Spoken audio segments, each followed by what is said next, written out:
Hello दोस्तों, कैसे हैं आप सब। आज की हमारी कहानी का नाम है जैसे को तैसा। अगर अच्छी लगे तो चैनल को लाइक शेयर और सब्सक्राइब करना ना भूलें। शांति सदन का बड़ा हॉल फूलों और रंग बिरंगे बल्बों से जगमग कर रहा था। वहां आए मेहमानों का शोर इतना था कि सदन के बाहरी हिस्से में बनी एक छोटी सी कोठरी के बिस्तर पर दर्द से कर्राती शांति जी के कानों में भी सुनाई दे रहा था। वे बुदबुदाने लगी, सभी मजे में नाच गा रहे हैं, लेकिन पिछले 4 दिनों से मैं यहाँ बुखार और कमर दर्द की पीड़ा सह रही हूँ। कोई पूछने तक नहीं आया। मेरे बीमार होने से किसी को फर्क नहीं पड़ता है। सब के सब कितने स्वार्थी हो गए। कभी मैं इस घर की मालकिन हुआ करती थी। शहर के एक बड़े उद्योगपति हरि प्रसाद की इकलौती बेटी थी शांति। उसके जिद्दी और अहंकारी स्वभाव को देखकर उसके पिता और माता दुर्गा देवी को चिंता रहती कि यही हाल रहा तो ससुराल में इसका कैसे निबाह होगा। बेटी के शादी लायक होते ही हरि प्रसाद जी ने वर तलाशने लगे। पढ़ी लिखी शांति देखने में भी बहुत सुंदर थी। उनके ही एक परिचित मनोहर प्रसाद जी, जो एक गवर्नमेंट फैक्ट्री के मालिक थे, ने अपने बेटे प्रशांत के लिए शांति का हाथ मांग लिया। प्रशांत एमबीए करके अपने पिता की फैक्ट्री को संभाल रहा था। हरि प्रसाद जी ने धूमधाम से बेटी का ब्याह किया। शांति की सास बहुत ही अच्छे स्वभाव की थी। बड़ी ननद थी जो अपने ससुराल में सुखी थी। साल बीतते बीतते शांति बेटे अमन की माँ बन गई और 2 साल बाद अलका भी उसकी गोद में खेलने लगी। दोनों बच्चे दादी की गोद में पलने लगे। घर को नौकरों ने संभाल रखा था। शांति का समय क्लबों पार्टियों में बीतने लगा। समय का पहिया घूमता गया। शांति के दोनों बच्चे बड़े हो गए थे।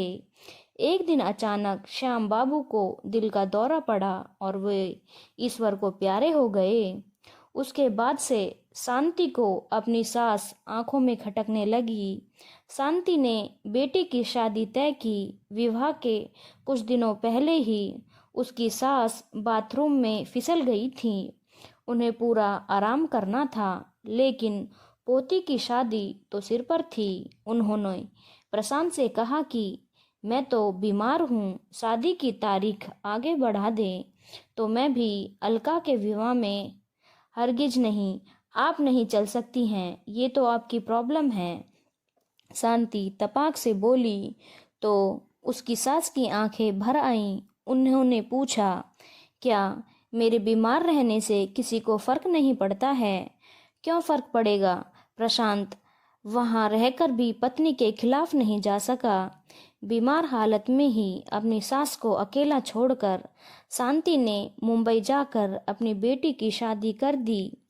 पोती की शादी न देख पाने और मेरे बीमार होने से किसी को फर्क नहीं पड़ता का दुख शांति की सास नहीं सह सकी और एक दिन वो ऐसे सोई कि फिर कभी नहीं उठी।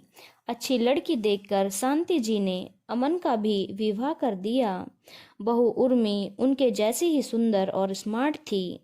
मार्केट हो या पार्टी सास बहू एक साथ ही जाती थी। 2 साल बाद वो भी एक पोते वंश की दादी बन गई। वंश की तोतली बोली सुनकर तो वो निहाल ही हो जाती थी। एक दिन सास बहू को किटी पार्टी में जाना था। सुबह से ही शांति जी के सर में दर्द होने लगा तो उन्होंने बहू से कहा, मेरी तबीयत ठीक नहीं है, पार्टी में जाना कैंसिल कर दो। अब उर्मी भड़क गई, उसकी तबीयत खराब है तो मैं क्या करूं? किसने कहा था? वो अनाप शनाप बककर अकेले ही पर्स हिलाती पार्टी में चली गई। इस बात का शांति जी को गहरा धक्का लगा। शांति जी का स्वास्थ्य दिनों दिन गिरने लगा। उन्हें खांसी आती तो अमन टोक देता, क्या मम्मी आप हर वक्त खाएं खाएं करती रहती हैं? उधर उर्मी को भी सास के खांसने और कर्राने के कारण अपनी सहेलियों के सामने शर्मिंदा होना पड़ता था। उनके पोते ने भी एक दिन कह दिया, दादी आप पूरे घर में इन्फेक्शन फैलाती हैं। सुनकर उनकी आंखें बरसने लगी थी। बस उसी दिन से शांति जी को अपने घर से निकालकर एक अंधेरी कोठरी में शिफ्ट कर दिया गया था। शांति जी पिछले 4 दिनों से बुखार, बदन दर्द का दंश झेल रही थी, लेकिन किसी ने उनकी सुध नहीं ली। पोते का 18वां जन्मदिन मनाया जा रहा था। मेहमानों से हॉल भरा हुआ था। बस वो ही अकेली। काश वो अपनी बीमार सास की पीड़ा को समझ लेती। सास की तकलीफ से उन्हें भी फर्क पड़ता तो ये आज उनकी बीमारी में भी सभी उनके साथ होते। उन्हें यूं अकेले बैठकर आंसू ना बहाने पड़ते। जैसी करनी वैसी भरनी सोचते ही 2 मोटे आंसू उनके झुर्रीदार गालों पर आकर लुढ़क गए। धन्यवाद दोस्तों। अगर आपको कहानी अच्छी लगी हो तो चैनल को लाइक, शेयर और सब्सक्राइब करना ना भूलें।